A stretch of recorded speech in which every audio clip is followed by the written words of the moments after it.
O feijão está na mesa de grande parte dos brasileiros. Segundo dados do IBGE, ele é um dos 3 alimentos preferidos no Brasil. Cerca de 60% da população consome o produto. Mas ele não é sempre igual. Cada região do país possui um feijão característico. O que há por trás desses grãos é um processo de seleção genética que começa lá no campo. No estado do Rio de Janeiro, por exemplo, foram mapeados mais de 270 tipos diferentes de feijão. Ficou curioso? Então vem com a gente no Rio em Foco, que começa agora, conhecer esse trabalho e de que forma podemos contribuir para a manutenção dessa biodiversidade.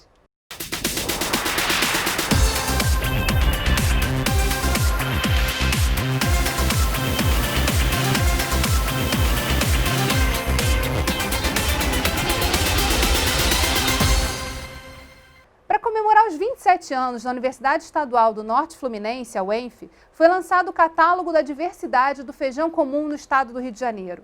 A publicação mapeou as espécies encontradas, o território e as características do grão e traz informações importantes sobre a preservação da imensa biodiversidade das sementes de feijão e o papel dos agricultores na garantia da sobrevivência delas.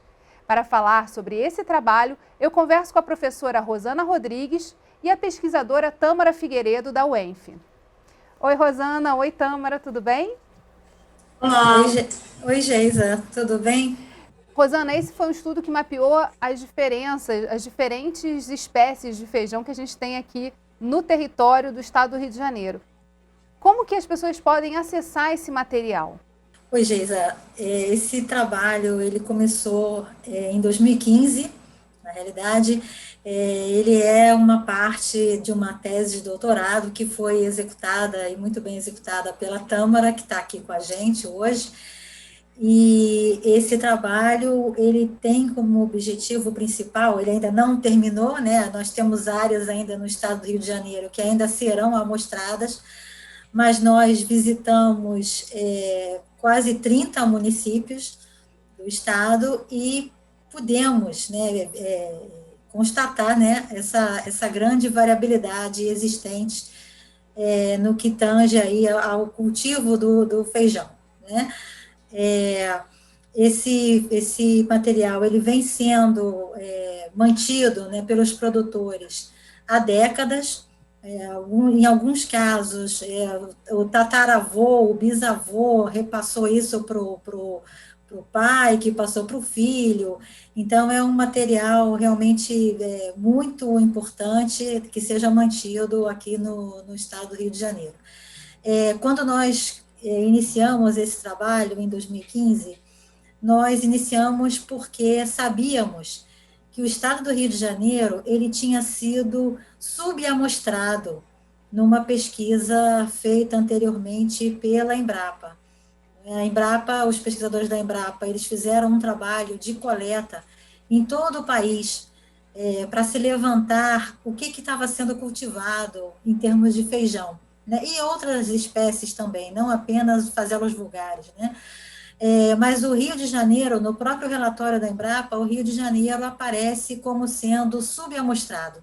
Eles não tinham amostras do estado do Rio de Janeiro. Com isso em mente, nós tínhamos esse desejo de fazer esse levantamento, né, para revelarmos para o público o que estava acontecendo. O estado do Rio de Janeiro ele já foi um grande produtor de feijão no passado. Dos 20 mil hectares plantados no passado, hoje nós temos cerca de 1.000 hectares. São estimativas, né, que os nossos colegas da Emater nos passaram. Então, quando nós começamos esse trabalho, havia uma certa desconfiança, né, até dos meus próprios colegas, engenheiros agrônomos, que achavam que nós não encontraríamos recursos genéticos de feijão no estado do Rio de Janeiro. E nós tínhamos a convicção de que os pequenos produtores estavam mantendo essa agrobiodiversidade para nós. Tâmara, essa foi parte da sua tese de doutorado. E aí eu queria que você falasse um pouquinho da ideia, né, de pesquisar, assim, fechar essa lacuna aberta na pesquisa da Embrapa até a execução. Quais foram os desafios e os aprendizados dessa jornada? Bom, então, como a professora Rosana colocou, a gente existia essa lacuna, né, no estado. Ele estava subamostrado no banco genético da Embrapa e, além de tudo, quando a gente pesquisava os dados de levantamento agrícola municipais, a gente não encontrava poucas informações sobre área cultivada, sobre produção no estado e menos ainda sobre diversidade, que é o foco do trabalho. E aí, também, como a professora colocou, a gente procurava, né, alguns professores, até alguns extensionistas da Emater no início, e aí tudo que diziam era, bom, se vocês encontrarem feijão, certamente só encontrarão preto, né, porque a gente sabe que é o tipo preferido dos fluminenses, do mercado consumidor fluminense, geralmente consome o preto. E a gente imaginou, então, que se fosse encontrar diversidade, seria essa diversidade, esse tipo de feijão. Então, nós visitamos esses 29 municípios, né, quase 30, de 6 das 5 mesorregiões do estado, só ficou de fora a região metropolitana, todas as outras nós cobrimos, e também eu acho que a gente conseguiu mostrar uma boa parte da diversidade socioeconômica e ecogeográfica do estado. Então, desde comunidades quilombolas, como foi o caso da comunidade quilombola de Tapinoã, em Araruama, e também municípios caracterizados pela colonização italiana, suíça, como o caso de alguns municípios no noroeste, na região central, né, a região serrana.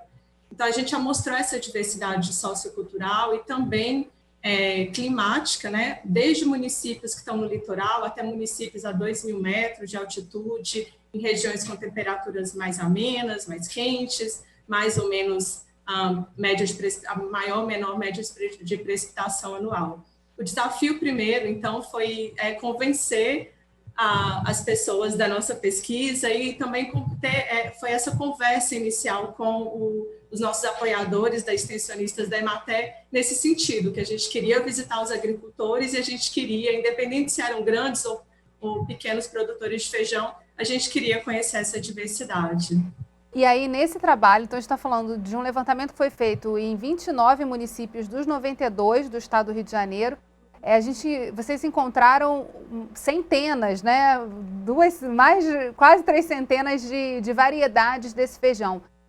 E pela própria característica citada pela professora Rosana, a gente tem também essa questão de que são pequenos produtores, né, que guardam esse código genético aí de grãos tão diferenciados e que tem um potencial econômico aí também para ser trabalhado.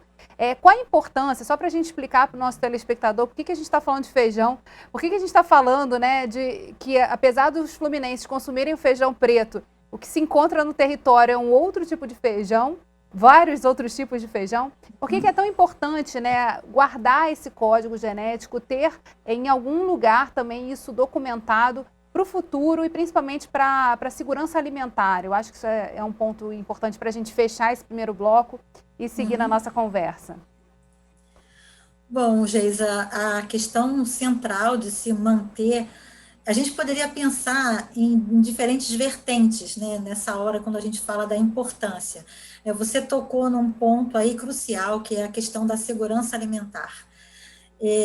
Essa grande diversidade, né, a gente chama de agrobiodiversidade, ela está relacionada com a cultura, né, dos pequenos produtores rurais. Então, além do aspecto social, além do aspecto cultural, né, do conhecimento tradicional associado a esses produtores, né, que cultivam o feijão por décadas. Você deve ter visto na nossa publicação que um dos nossos produtores entrevistados disse o seguinte: quando eu me casei, o meu pai me deu 3 tipos de feijão. Esse foi o presente de casamento que o pai deu a ele. Então, isso tem uma questão cultural envolvida, né? Tem uma história atrás disso tudo. Então, tem esse aspecto, tem um aspecto econômico, porque esses produtores, a gente conversa isso está na publicação, a gente fala um pouco sobre essa economia invisível, né, dessa agricultura invisível. Isso mexe com a economia desses municípios, né, nas feiras locais, no momento em que eles estão comercializando isso nas feiras locais. Isso é um ponto importante. Então, tem o lado econômico também, que não é contabilizado, ele não aparece, mas, principalmente, eu acho que a sua pergunta nos direciona para o aspecto científico dessa manutenção dessas plantas, né, dessas sementes, essas sementes que muitas pessoas chamam que é as sementes do futuro, as sementes da herança, né, as sementes da paixão, enfim, ela tem vários nomes, as sementes crioulas. Essas plantas que foram, ao longo de décadas, mantidas por esses produtores rurais, elas guardam, vamos dizer assim, elas guardam alguns segredos, né? No seu DNA, elas guardam informações sobre resistência a pragas, insetos que vão danificar as lavouras, elas guardam informações sobre resistência a fungos, vírus, bactérias, elas guardam informações sobre resistência à seca.